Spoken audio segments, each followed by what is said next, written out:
साई दिव्य संदेश, मधुर मधुर साई दिव्य संदेश, भवसागर तार का दिव्य संदेश, साई संदेश दिव्य संदेश, साई संदेश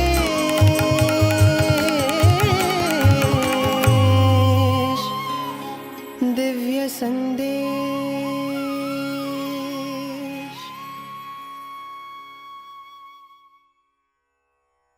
प्रेम वाहिनी अध्याय 17।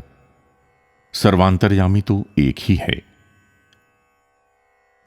वेद शास्त्र और ऋषियों सभी ने एक स्वर से असंदिग्ध रूप से उस दिन से आज तक यही घोषणा की है कि परमात्मा सर्वव्यापक, सर्वत्र और सर्वांतर्यामी भी है।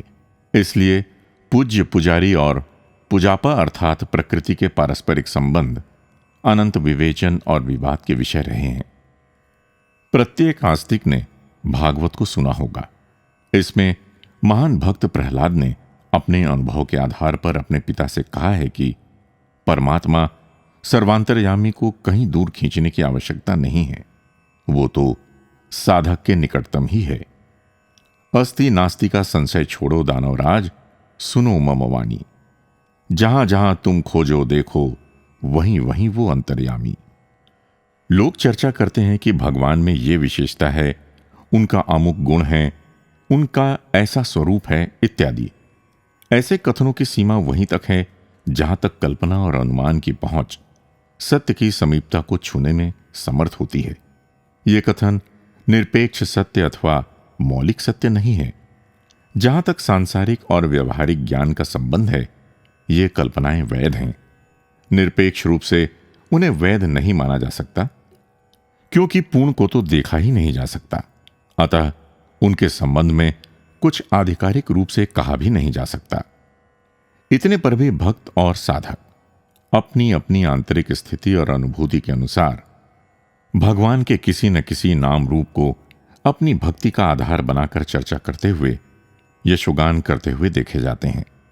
वे परमात्मा को किसी न किसी अयोध्या या द्वारका में ही स्थित मानकर पूजा करते हैं। उनकी कल्पना में अन्यत्र स्थान संभवतः भगवान से रहित रह जाते हैं।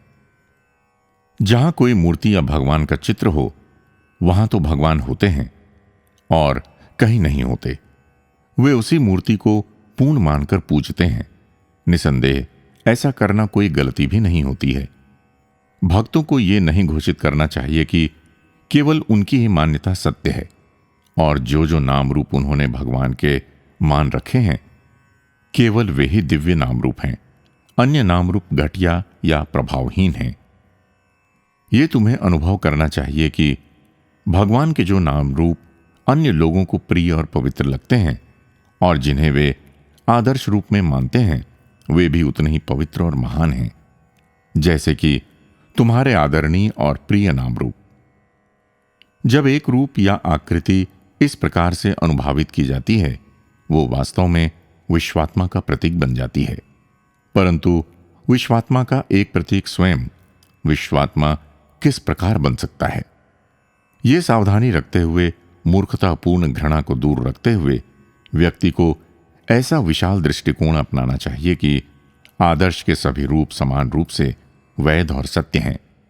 इसके बिना पूर्ण का अनुमान करना भी असंभव है।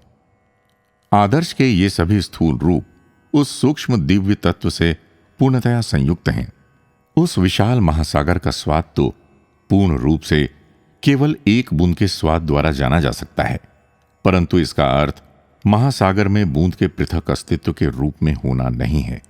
यद्यपि विचार श्रृंखला में हम बूंद और महासागर दो पृथक तथ्यों की चर्चा करके समझते हैं, परंतु दोनों का स्वाद और प्रकृति एक ही समान है। इसी प्रकार सर्वांतर्यामी परमात्मा और स्थूल में जिस मूर्ति को परमात्मा मानकर पूजा की जाती है और जिसके माध्यम से आत्म साक्षात्कार प्राप्त किया जाता है, कोई पृथक सत्ताएं नहीं हैं। वे तो बताए गए उदाहरण के समान ही एक और अद्वैत है। जब कभी उस सर्वव्यापक सर्वाधार शुद्ध सत्य का वर्णन किया जाता है, तो वर्णन की शैली, शब्दावली, वक्ता और श्रोताओं की कोटि और रुचि पर निर्भर करती है। भक्तों द्वारा आरोपित व्यक्तिगत नाम रूप निर्गुण निराकार में परिवर्तित हो जाते हैं, तो फिर उसे ब्रह्म कहकर संकेत किया जाता है। जब यही ब्रह्म सगुण साकार होता है तो उसी को राम, कृष्ण, विष्णु या शिव कहकर चर्चा की जाती है। क्या अन्य धर्मानुयायी भी ये नहीं मानते हैं कि भक्त जब भगवान से एकत्व की, दिव्यानंद की रहस्यपूर्ण अनुभूति करता है तो उसके और भगवान के बीच की दूरी समाप्त हो जाती है? अन्य देशों के योगियों और तत्वदर्शियों ने भी बिना किसी प्रतिवाद के ये स्वीकार किया है कि ये निर्गुण निराकार अनुभूति पराभक्ति के द्वारा ही प्राप्त हो सकती है। यदि कुछ लेश मात्र अंतर रह भी जाता है तो वो केवल व्यक्ति की अपनी रुचि और इच्छा के कारण रहता है और कोई भी मौलिक अंतर नहीं रहता है। जब वो नाम और रूप से संयुक्त होता है तभी ऐसा होता है।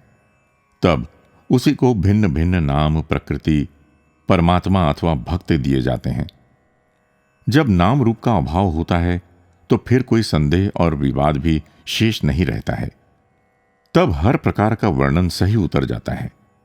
जो सत्ता कल्पनातीत है उसे किसी भी नाम रूप से संकेत कर सकते हैं। वास्तव में तो यह निर्गुण और निराकार सत्ता है। वो सर्वव्यापक, सर्वत्र है। जब इस सूक्ष्म सर्वव्यापकता की विधिवत पूजा किसी स्थूल रूप के माध्यम से की जाती है जिसे सगुण साकार माना गया हो, तो भक्त को उसकी साधना के द्वारा वैसी अनुभूति होगी।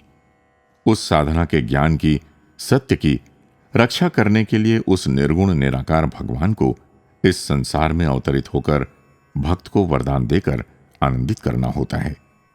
वो उसी नाम रूप को धारण करके आता है और सभी शरीरधारियों को स्थूल अनुभव और आनंद प्राप्त करने का अवसर मिलता है। इन्हीं अनुभवों के द्वारा अवतार परमात्मा को सर्वंतर्यामी और सर्वभूत अंतरात्मा स्वरूप का साक्षात्कार सुलभ करता है। भगवान कृष्ण ने तो अपने ही शरीर में संपूर्ण ब्रह्मांड सृष्टि के दर्शन कराए थे। जब तक अर्जुन ने स्वयं नहीं देख लिया कि कृष्ण किस प्रकार स्वयं में ही इस संपूर्ण ब्रह्मांड को लिए हैं, तब तक वो भी न समझ पाया था कि कृष्ण ही सर्वांतर्यामी हैं। प्रेम, प्रेमी और जिससे प्रेम किया जाए, सभी तीनों एक ही होते हैं। प्रेम के बिना प्रेमी नहीं हो सकता।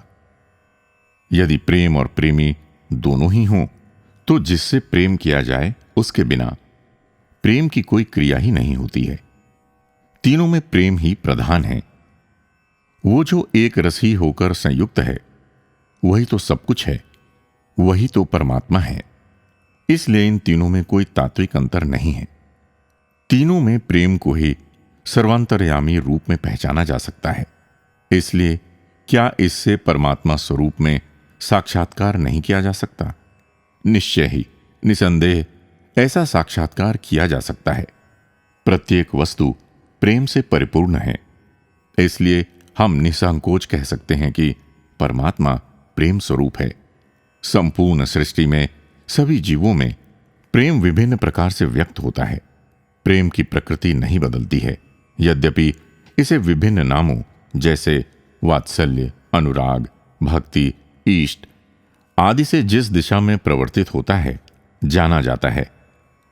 परंतु रूप कुछ भी हो, सार तत्व में कोई अंतर नहीं आता है।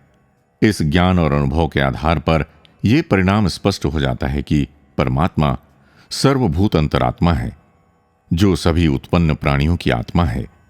जो इस एकता का सर्वोच्च ज्ञान है उसे ही अद्वैत कहा जाता है। जो प्रेमी और जिससे प्रेम किया जाए इस सिद्धांत की शिक्षा देता है, अर्थात जीव और ब्रह्म, उसे द्वैत कहते हैं। जो प्रेम, प्रेमी और जिससे प्रेम किया जाए अर्थात प्रकृति, जीव और ब्रह्म तीनों की शिक्षा देता है, उसे विशिष्टाद्वैत कहते हैं। परंतु ये तीनों ही एक होते हैं। उत्पन्न होने वाला शिशु ही बढ़कर छात्र बनता है, छात्र परिवर्तन होकर गृहस्थ होता है। परंतु इन तीनों स्थितियों में व्यक्ति तो वही एक रहता है। क्यों, है ना यही बात? व्यवहार और आसक्तियों में अनेक परिवर्तन होते हैं, वो तो वही रहता है। दूध से ही मक्खन, छाछ निकलते हैं। दूध जिसमें सभी कुछ रहता है, अद्वैत समझा जाता है। मक्खन, जिसमें घी और मट्ठे का अंश दोनों रहते हैं, द्वैत होता है। उसके निकालने के पश्चात जो छाछ और मट्ठा बचता है, उसे विशिष्टाद्वैत समझ सकते हो।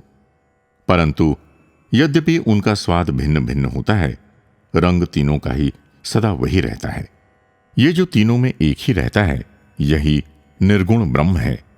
जय साई राम।